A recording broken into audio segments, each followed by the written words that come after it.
L'entrepôt du bricolage, filiale du groupe Samsey, vous présente Si on parlait.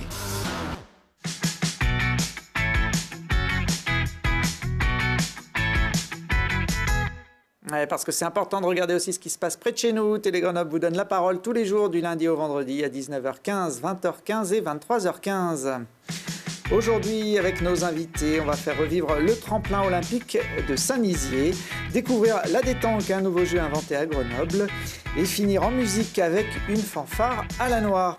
Et pour parler de ces sujets, je reçois Rémi Borel, créateur de la détanque. Bonjour Rémi. Bonjour. Un jeu librement inspiré de la pétanque, on verra ça tout à l'heure. En face de vous, Julie Anjubeau, trompettiste de la fanfare à la noix. Bonjour. Bonjour. On dit la fan pour les intimes. C'est ça. Et puis Théo Micoletti, organisateur d'événements sportifs. Bonjour Théo. Bonjour. Vous allez redonner vie ce week-end au tremplin olympique de Saint-Nizier du Moucherotte avec la première édition du Vercors Multisport Festival, un événement qui s'inscrit dans les commémorations des 50e anniversaire des Jeux Olympiques de 68. Pour les plus jeunes qui n'ont pas connu les JO, le tremplin de Saint-Nizier, c'était un des éléments symboliques de ces Jeux Olympiques. Oui, c'est vrai que le tremplin, ça reste, et ça, je pense que ça restera un des éléments les plus caractéristiques de l'histoire des Jeux Olympiques de Grenoble. Donc à travers ce festival, on va y avoir des épreuves sportives, mais également tout un volet culturel avec la présence du musée Obus et une exposition sur l'histoire du tremplin, sur ce qui s'est passé entre 68 et 1990, pour qu'on puisse transmettre son héritage aux différentes générations. Alors pour me remettre dans le bain, j'ai retrouvé quelques images du tremplin à l'époque, en 1968. Il y avait de la neige sur ce site qui surplombe Grenoble. C'était d'ailleurs le dernier jour des Jeux Olympiques, l'épreuve du tremplin de Saint-Nizier. Oui, ça a été un gros succès parce que 70 000 personnes à l'époque. Donc à Saint-Nizier, ils avaient jamais vu ça et je ne sais pas s'ils ils reverront ça, mais ça a été un succès fabuleux et ce tremplin, il avait été principalement choisi pour la vue qu'il offrait sur Grenoble. Donc aussi une superbe carte postale pour le territoire isérois. Avec des sauts à plus de 100 mètres pour les meilleurs, un tremplin qui faisait 120 mètres en piste d'envol. Et c'est vrai que pour ceux qui connaissent le site encore aujourd'hui, même si le tremplin ne fonctionne plus, on a cette vue plongeante sur l'agglomération grenobloise qui devait offrir pas mal de sensations aux participants. Alors, un des derniers faits marquants sur ce tremplin, c'est pas déroulé en ski, mais en moto, il y a tout juste 30 ans. Un cascadeur français était venu tenter de battre un record du monde. Oui, c'était Alain Prieur. Il me semble que, j'ai pas la date exacte, mais c'était en 1990. Et le record avait été établi à l'époque. Il avait fait 84 mètres, un peu moins loin que les sauteurs à ski, mais bon, en moto, c'est pas les... C'est déjà pas mal. C'est déjà pas mal. C'est pas les mêmes conditions. Il avait pris l'envol sur la piste officielle. C'était en 1988, ce record. Donc il y a tout juste 30 ans, 20 ans après les Jeux Olympiques, Alain Prieur qui s'est malheureusement tué quelques années après dans une autre cascade, mais pas sur le Vercors. Ça fait combien de temps, Théo, que le tremplin de Saint-Nizier, on peut dire, est abandonné ? Officiellement, il n'y a plus de sauteurs à ski depuis 1990. Par contre, il y a eu plusieurs actions qui ont été menées entre 1990 et aujourd'hui. Des actions qui étaient pour certaines très, très pertinentes, mais qui malheureusement n'ont pas réussi à se pérenniser dans le temps. Et nous, on cherche justement à essayer d'insuffler de nouvelles réflexions qui pourront s'inscrire sur le long terme. Aujourd'hui, on le voit sur ces images, c'est une friche, ce tremplin. Il n'y a plus rien d'exploitable, entre guillemets. Alors, nous, pour l'instant, on parle de site dans sa globalité, c'est-à-dire qu'on a effectivement un tremplin olympique qui est dans un état un petit peu délicat. Par contre, le site est vous êtes gentil, absolument exceptionnel. Pour nous, même si c'est une friche, on peut en faire quelque chose et on a des objectifs de revalorisation et de redynamisation du site. Et ce festival s'inscrit très clairement pour être en fait l'étincelle qui pourrait allumer le feu. On pourra le visiter, ce tremplin, notamment la tour d'accès, la cabane des juges pendant le festival ? Alors, dans l'état actuel des choses, non, parce que c'est dangereux et le site est fermé au public. Par contre, nous, ce qu'on aimerait dans notre objectif de revalorisation, c'est que justement, ce sont des pistes qu'on aimerait avoir pour pouvoir valoriser ce site comme il se doit auprès du grand public. Alors on surplombait la tour des juges et voilà, le tableau d'affichage, lui, je ne pense pas que vous allez l'utiliser non plus ce week-end. On ne l'utilisera pas, mais on passe juste à côté, donc il sera mis en avant. Parce qu'il va se passer plusieurs événements pendant ce festival. Oui, alors en gros, samedi, dimanche, va y avoir des épreuves de VTT et des épreuves de course à pied. Donc des choses encadrées, donc du trail, des randonnées VTT, dont notamment un circuit familial. Et également une multitude d'activités qu'on a appelées en libre accès, en découverte, parce qu'il faut savoir que ce site possède un potentiel sportif qui est exceptionnel. On peut y faire des randonnées pédestres, du vélo, de la course d'orientation, de l'escalade, du parapente. Tout genre de choses qu'on va valoriser et qui sera possible de faire dans le cadre de ce Vercors Multisport Festival. Alors, il y aura une compétition un petit peu particulière puisqu'elle consistera à remonter les marches du tremplin. On le voit d'ailleurs, ça ce sont des images de l'UT4M puisque le trail qui a lieu fin août à Grenoble emprunte cet itinéraire. Vous, ce sera vraiment une montée sèche. Hein. C'est une montée sèche, donc effectivement, le T4M l'utilise parce que c'est une montée historique de l'agglomération grenobloise. Donc on part de la raquette d'arrivée, par les escaliers que à l'époque les sauteurs à ski utilisaient pour remonter, et on arrive au pied de la tour de départ. Donc ça fait 300 mètres de distance avec 100 mètres de dénivelé positif. C'est un effort qui est très rapide, mais par contre qui pique au niveau des cuisses. J'imagine bien que ça va piquer au niveau des cuisses. Ces compétitions, que ce soit VTT ou le trail, sont ouvertes à tout le monde ? Elles sont ouvertes à tout le monde, bien sûr. Donc on peut encore s'inscrire sur le site vercorsmultisportfestival.com. Et le reste, donc il va y avoir tout un village événement qui sera mis en place directement depuis la raquette d'arrivée du tremplin, où là c'est en libre accès et complètement gratuit. Donc vous pourrez découvrir l'ensemble des activités et tout ce qu'on va chercher à mettre en place autour de la valorisation de ce site. Alors je crois qu'il y a une des courses qui passe au-dessus, vers le sommet du Moucherotte. On est fin avril, il y a encore de la neige en montagne, ça peut être un problème pour vous ? Alors très clairement, on a eu un hiver, on ne va pas s'en plaindre, un super hiver en termes d'enneigement. On aurait pu refaire des sauts sur le tremplin olympique pendant l'hiver. C'est vrai, il y a eu de la neige il y a 3 semaines, donc voilà, donc on ne va pas s'en plaindre. Donc, par contre, c'est vrai qu'il y a encore de la neige sur le sommet du Moucherotte. Par contre, notre coordinateur Axel, qui s'occupe de ça, a complètement sécurisé le parcours, donc il n'y a absolument aucun problème. Et on parle uniquement des parties hautes, donc le reste du parcours, il y a zéro souci. Surtout avec une semaine comme ça et la météo qui est annoncée ce week-end, grand soleil, donc on vous encourage à nous rejoindre. Bon, on n'aura pas besoin de chausser les après-ski ? Non, pas de souci. Et puis au-delà du tremplin, vous le disiez, il y a un cadre naturel et un site assez exceptionnel. On voit des images des trois pucelles, les 3 rochers sur lesquels sont installées des voies d'escalade. Donc c'est aussi la démarche de votre événement de valoriser toutes les activités qu'on peut faire bien sur Bien sûr, on aime parler de site dans sa globalité, c'est-à-dire de son environnement direct, bien sûr, avec son histoire, mais également son environnement territorial. Et les 3 pucelles, ça reste un massif qui est réputé sur l'agglomération grenobloise et on peut y faire plein de choses. Donc, on cherche à valoriser tout ce qu'on peut faire autour. Vous espérez combien de personnes sur ce week-end ? Alors, on aimerait entre 2 et 3 000 personnes. Donc actuellement, on est 1000 inscrits, donc là on est à 800 inscrits, donc on pense qu'on va les faire avec le beau temps. Et en termes de visiteurs, entre 2 et 3 000 personnes, c'est quelque chose qui nous paraît réalisable. Bon. Parmi ces inscrits, vous en aurez un qui est un petit peu plus connu que les autres, il s'appelle Maurice Magnifica. On le voit là, justement chez lui à Saint-Nizier, il y a quelques semaines, quand il était rentré des Jeux Olympiques de Corée avec 2 médailles de bronze en ski de fond, sera le parrain de cette première édition. Oui, alors donc Maurice Magnifica sera le parrain de la manifestation et puis surtout il va également prendre le départ du challenge vertical qu'on a appelé l'ascension olympique, donc cette remontée des marches. En plus Maurice c'est quelqu'un qui aime bien ces challenges, il a plusieurs records dans l'agglo de montée sèche, donc il est super emballé et il a été très réceptif en fait à notre dynamique et il a envie de s'inscrire aussi dans cette réflexion-là. C'est lui qui détient le record non officiel, mais quand même de la montée de la Bastille depuis les quais. Bon, il y a des petits jeunes qui essayent de le battre là. Mais il y a des gens qui ont la motivation du coup. Ils vont se challenger à Maurice et ils ont envie de se montrer aussi. Bon, samedi 21 et dimanche 22 avril, donc sur le site de Saint-Dizier du Moucherotte qui va revivre. C'est un one-shot dans le cadre des 50 ans ou vous avez envie de pérenniser cet événement ? Alors très clairement, les 50 ans nous ont ouvert une fenêtre de visibilité qu'on a saisie. Par contre, c'est quelque chose qu'on cherche à pérenniser, on met beaucoup d'efforts et beaucoup d'énergie dedans parce qu'on cherche à pérenniser l'événement et surtout que cet événement puisse potentiellement appeler à de nouvelles réflexions sur le site en lui-même cette fois, sur le long terme, pour valoriser ce lieu. Très bien, j'espère que la première édition sera une réussite. La météo a l'air effectivement d'aller dans ce sens-là en tout cas.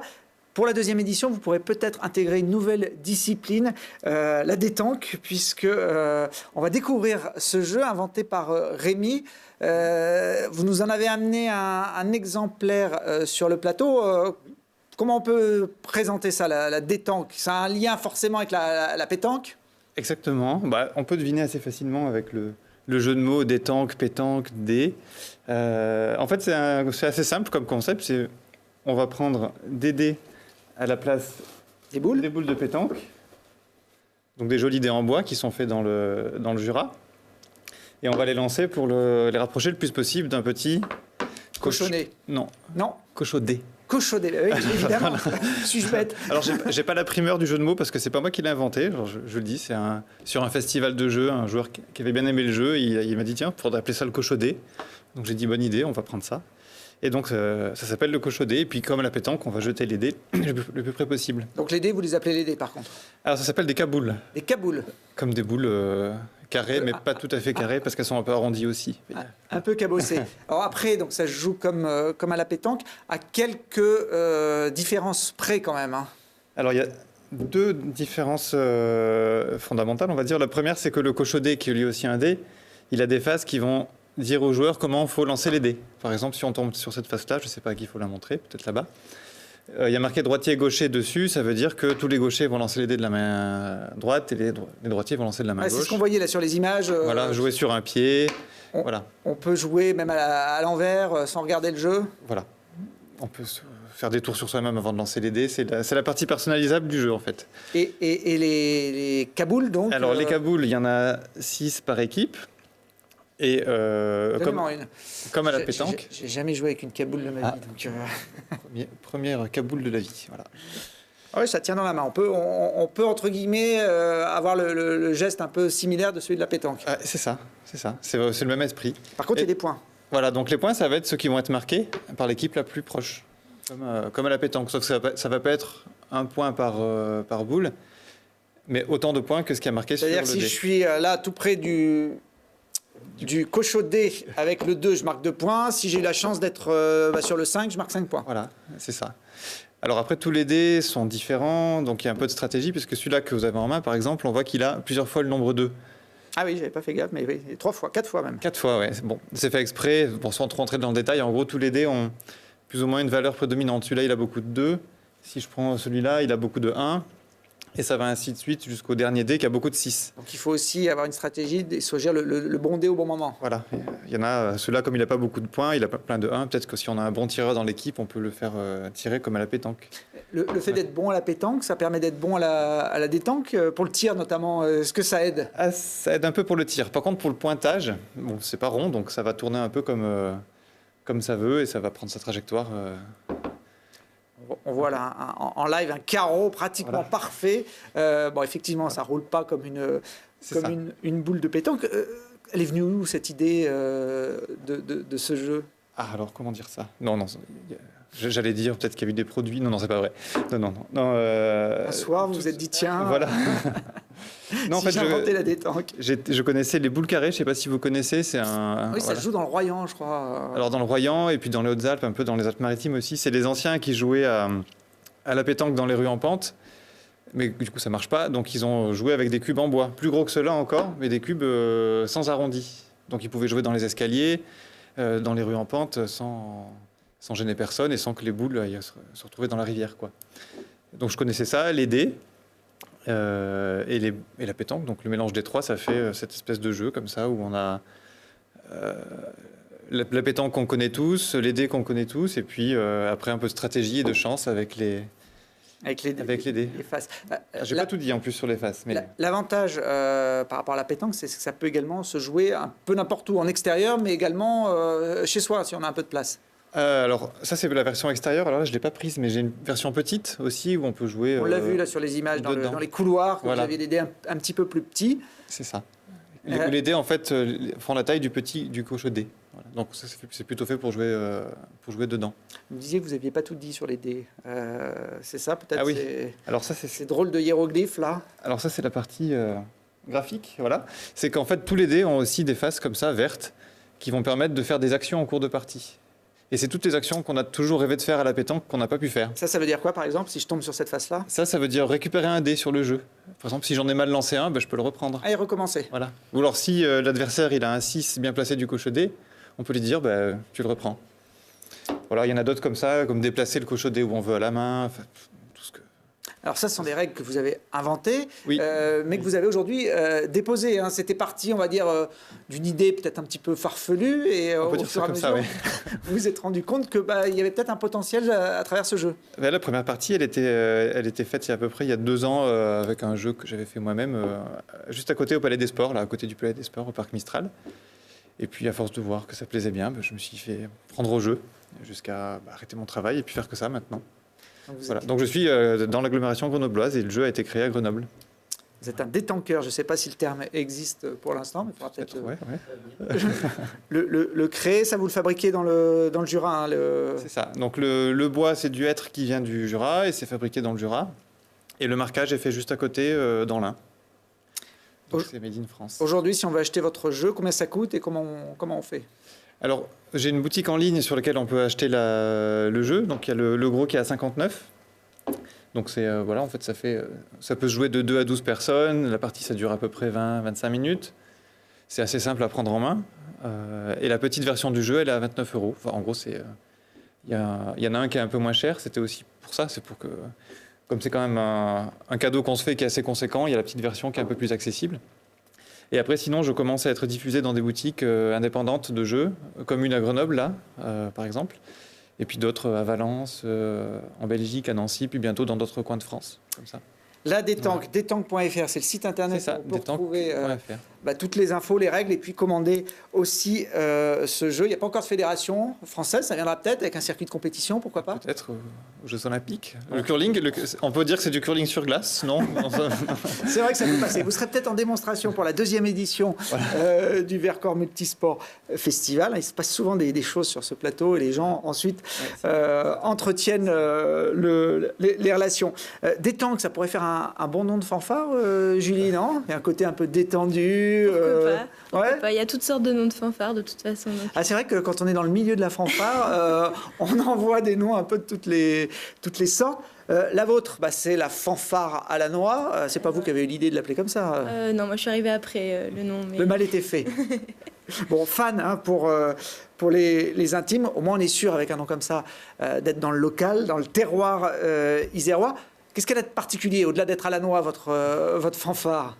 C'est une bande de copains qui se réunit pour faire de la musique et puis on est plein d'énergie, envie de donner et de jouer pour tout le monde.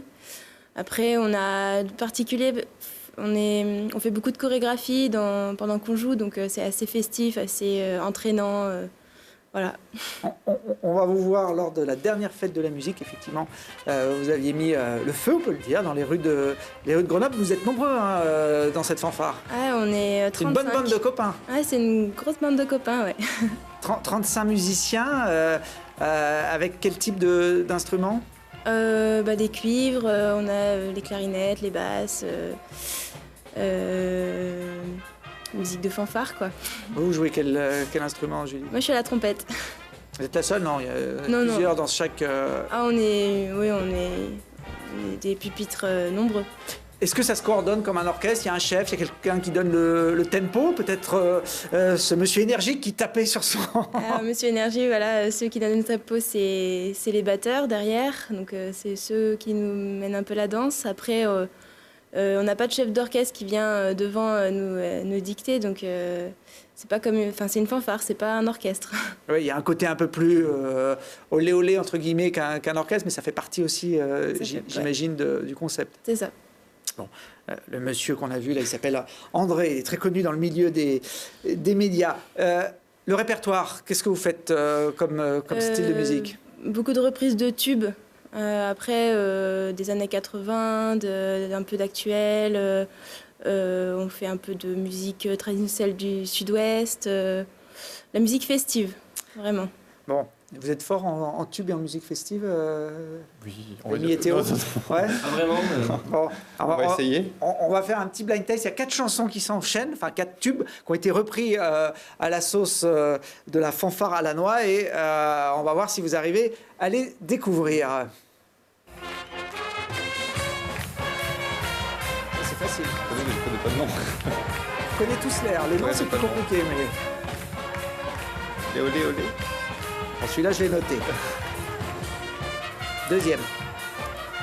Plus compliqué, ça. C'est plus mon époque. c'est aussi, je connais. Je sais pas les titres. Je connais pas les titres, pareil. Je suis nul en titres.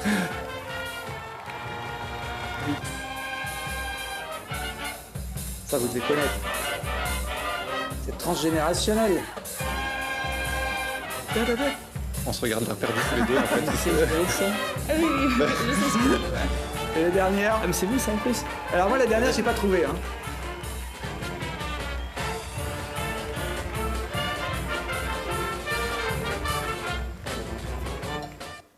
C'était quoi la dernière? c'était Moscou. D'accord. Bah, moi, j'ai séché sur celle-là. La première, c'était Magic System. oui, un tube de, Ah oui, mais faut trouver le nom, en fait. C'est toujours pareil. de notre Vraiment. époque. La deuxième, je crois que c'était Orchestral Manoeuvre in the Dark, Enola Gay. Enola Gay, c'est ça. Qui date là par contre des années 80. Et puis la salsa du démon, ça vous dit pas la salsa du démon? Si. Salsa du démon. Bah voilà. Ouais, mais bon. Dites qui joue mal et que vous n'avez pas reconnu l'air de la C'est salsa. parce que c'est moi qui suis pas bon avec les titres. Bon, alors bah, ces tubes repris de façon festive, vous allez les jouer, Julie, avec la fanfare ce week-end, samedi soir à la Bifurque. C'est ça, c'est le concert qu'on organise samedi soir. Donc on invite 3 autres fanfares, donc on sera 4 fanfares pour une fanfare fluo party. C'est la 3e édition cette année. Donc lumière noire, costume fluo pour les musiciens et le public. On axe tout sur le fluo et voilà, on va tout donner. Bah, j'imagine que vous avez tout donné. Les autres fanfares, c'est la Pecnoparade, qui vient de la Drôme, forcément, avec un nom comme ça. Il y a Canal Chips, qui viennent de Valence. Et puis la Mort Subite, c'est une autre fanfare grenobloise. C'est ça. Il y a pas mal de fanfares à Grenoble. Le thème de la soirée, c'est en chantier. Ça veut dire que le port du casque est indispensable? Pas indispensable, mais le port du gilet jaune est fortement recommandé. Bon. Le casque, ça peut servir aussi quand on joue dans votre fanfare. Regardez, on prend des risques hein, quand on est musicien à la fanfare à la noix. Faut pas rater son coup. Ça, c'est des années de répétition, cette chorégraphie, Julie. Ah, mais on est rodés hein, maintenant sur les chorés. Attention. Hein. On a tous envie qu'il y en ait un qui se prenne un coup de trombone, mais non. Non, ça arrive pas, non. Non, à part le Ils sont trop chapeau bons. casque qui vole, ce sont des vrais professionnels. Alors, au-delà de la date donc, de ce samedi, j'ai vu que vous serez également le 19 mai au Sapé pour la Bonne Fabringue.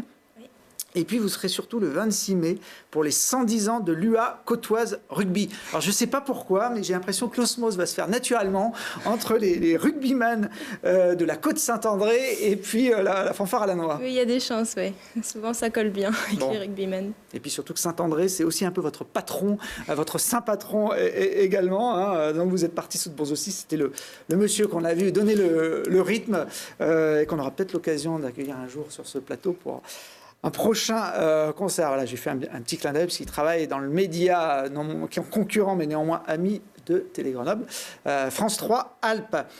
Merci à tous les trois. Il n'y aura pas de fanfare ce week-end à Saint-Dizier-du-Moucherotte? Pour cette année, non, mais pour les années suivantes, avec grand plaisir. Alors, vous allez me piquer la fanfare à la noix et la détente. Eh ben, je suis pas venu pour rien. Bon, il faudra rajouter Télé Grenoble au nom du festival pour la deuxième édition. Merci en tout cas à tous les trois. Nous, on se retrouve demain, même heure, même endroit, mais avec d'autres invités. Bonne soirée.